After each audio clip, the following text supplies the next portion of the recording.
So other than this, ResearchGate, Twitter also plays a major role. Other than those five platforms, these platforms also play a major role. So ResearchGate is also a platform that focuses on connecting researchers, sharing publications, and collaborating on projects. And Twitter, it makes use of many things. Like that, we can also, researchers also can engage in discussions and networks in this, other than other fields. Right now, let's see what is much more about RZIV, because right now RZIV is playing a good role for developing researchers. So with the use of RZIV, we are able to collaborate with many international researchers, right? So as I said, this RZIV is actually a free online repository. So for research papers, especially science-based papers like physics, mathematics, computer science, biology, statistics, etc. So this is actually an open access platform.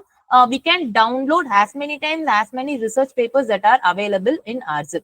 And also it serves as a preprint service. That is, if our paper gets accepted in some journal, means we can just use this RZIV as a preprint. Before, we can just publish in RZIV and we can just cite it in other journals that I have published in my RZIV, and this is going to be my RZIV ID. Like that, we can also cite our papers. So this serves as a preprint database. So as I said, the main key features of RZIV is that we are able to easily search for research papers by their names, by the title of the research work, by the keywords, or by abstract. And we can also, subject-wise, we can browse papers, because papers are organized into specific subject categories, making it to easily find with the help of the relevant research. Also, we can track the history of the revisions and update to research papers, ensuring that we are able to access to the most updated version. And also, this RZIV sees how many times a paper has been cited by other researchers. So it serves as a citation tracker. Yes. So how to submit a paper in RZIV? So the four main steps to submit a paper in RZIV, that we have to prepare a manuscript in a proper way. So it should be in a proper way, just not like some explanation or not like a summary. Our paper should be in a proper way. And RZIV has a formatting guidelines. It has a guidelines how the paper should be. So we have to follow that formatting guidelines. Then we have to create and register a free RZIV account before submitting a paper. Then there will be an option to upload our paper, and along with the metadata that is essential to cite along with the paper, such as the title, abstract, authors, keywords, everything it will be asking us while uploading. And after completing all this process, when we submit it for review, after a certain period of review, our paper will be available in online with an RZIV ID.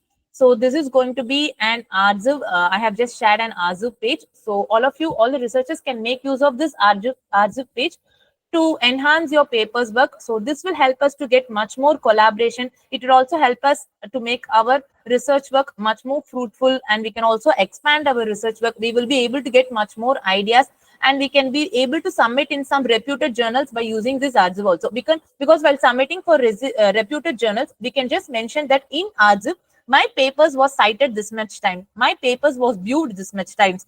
So it makes our paper much more fruitful, right? As I said, ResearchGate. So ResearchGate is actually a professional network. It connects with other researchers in our field, and it builds a relationship and expands our potential professional network. And it also finds collaborators on research projects, and it helps to share ideas, and it helps us to work together. So by uploading and sharing our research papers and our presentations in ResearchGate, we are able to get much more collaborators, scientists and researchers. And so this helps us to provide a good platform to connect and share our research. So many of us will be making use of ResearchGate. So this is also going to be a good platform. It also helps us to increase our citation index. It also helps us to increase our visibility. So researchers who are not making use of ResearchGate, you can also log into research, you can register into it, and you can make use of it. So as I said, these are the key features of research work. So we can be able to search the research paper from the relevant field, because it has a vast database. And we can also ask questions and receive answers from other researchers. There will be an option for us to contact with the other researchers in ResearchGate. And many projects, we can also collaborate in many projects, because many researchers who are having many funded projects, they will be posting the details of the funded projects in ResearchGate. So we can ask them whether we can collaborate in the future projects. We can ask ideas to them. So ResearchGate provides us some way for that. And like other platforms, this is also a good citation tracker. So we will be able to track the citations, that how much our papers or how much the other papers which we are viewing is visible in this social media. Next, we are going to see about academia.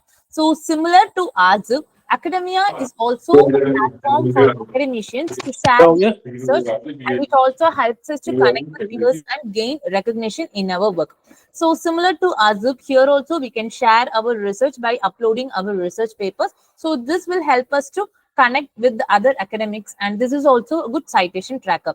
So as I said before, ResearchGate, Academia, and ResearchGate, all the three of them play a major role in sharing, in getting citations, etc. So upcoming researchers, we can make use of these three platforms to just share our research work to get collaborations, many international collaborations. These three platforms plays a major role.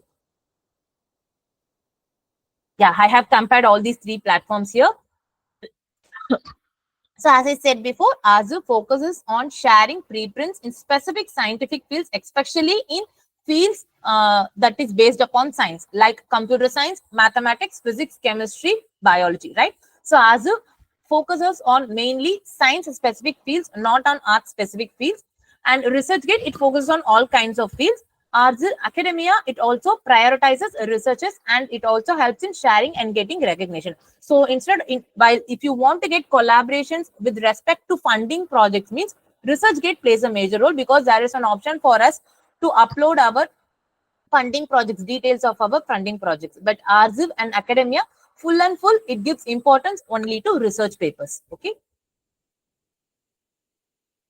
Next, we are going to see the various bibliometric indicators. So what is bibliometrics? So it is actually a quantitative study of scholarly literature. It helps us to understand the impact of research and tracks its influence.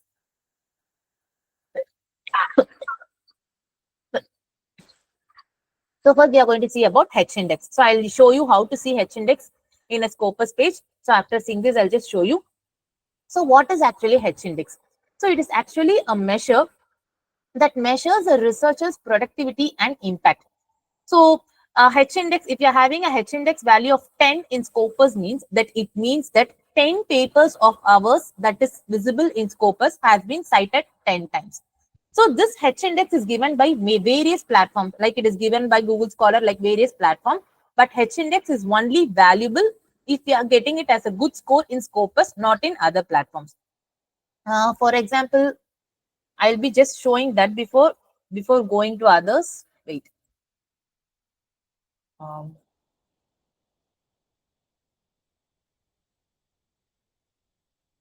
Yeah, is my Scopus page visible? Yes, ma'am. Yeah. Yes, ma'am. Yeah. So right now, this is going to be my Scopus page. So here it is showing that I'm having an H-index of 4. So this is one of my Scopus page with an affiliation of SRM. I haven't combined my other Scopus pages with the pages which I have worked before in previous colleges. So this is a Scopus page that is affiliated with my university. So here it is showing that I'm having 32 documents that is indexed in Scopus with a H-index of 4. So this H-index means that 4 of my papers have been cited 4 times. That doesn't mean that other papers are not cited. So this shows that these papers are repeatedly getting cited. So totally, I'm having 82 citations by around 70 documents. So this is going to be my H-index. Excuse me. So in Scopus, we are having an opportunity to link our ORCID ID. So by linking our ORCID ID with Scopus, researchers will have an option to search us from ORCID as well as to search us from Scopus. So if we are linking our ORCID ID with Scopus, if researchers are able to find our name in Scopus, they can just directly go to ORCID like this. So here now I have gone to ORCID. So in ORCID, it is showing around 21 works. The remaining works, it has not been shifted. So it is showing about 21 works with all the details in it. So researchers who are able to find you in ORCID, they can be able to find you in Scopus, because ORCID will be having a Scopus ID like this. So easily they can go back to Scopus, and from Scopus, they will be easily able to contact you in ORCID. So always we should cite these, we should always mingle these two IDs.